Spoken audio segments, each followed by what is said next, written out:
आझाद मैदान येथे शिक्षकांच्या आंदोलनाला मोठी गर्दी जमा झालेली आहे। राज्यभरातून शिक्षक आले आहेत। या संदर्भात आपल्यासोबत बातचीत करण्यासाठी रोहित पवार आहेत। रोहितजी काय सांगाल?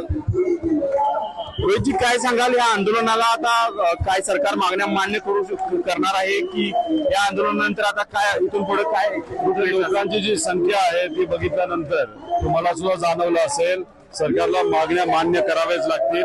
इलेक्शनच्या पूर्वी तुम्ही GR काढता आणि इलेक्शन झाल्यानंतर तुम्ही या शिक्षकांना विसरून जाता। जसं शेतकऱ्याला विसरला, लाडक्या बहिणीला विसरला, तसं या आमच्या शिक्षकांना तुम्ही विसरत असाल तर हे चालणार नाही।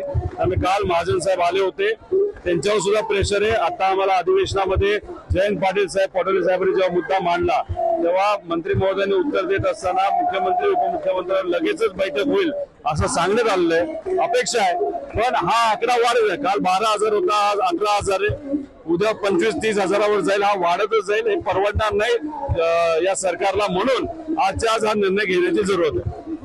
कुठेतरी सरकार विविध घोषणा करते, शक्तीपीठ हायवे असेल किंवा इतर घोषणा असतील, मात्र आश्वासनं देत असतं। मात्र शिक्षकांच्याकडे त्यांचं दुर्लक्ष आहे असं वाटतं तुम्हाला? हे बघा, 85,000 कोटी रुपयाचा तुम्हाला शक्ती मार्ग का पाहिजे?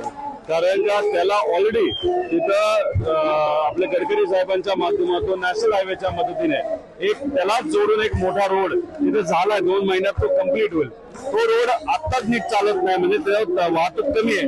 त्यात तुम्ही 85,000 खर्च करत असाल म्हणजे त्याचा अर्थ कॉन्ट्रॅक्टरला तुम्हाला फक्त मोठं करायचंय, त्याच्याकडनं मलिदा खायचंय, एवढाच काहीतरी विषय असा दिसतोय।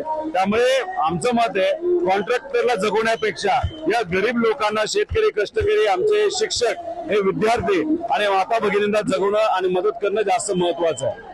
भास्कर जाधवांनी आरोप केलाय की अर्थमंत्री कोणत्याही खात्याला पैसे देत नाही। याच प्रकार शिक्षण खात्याला पण पैसे मिळत असेल, साहजिकच आहे।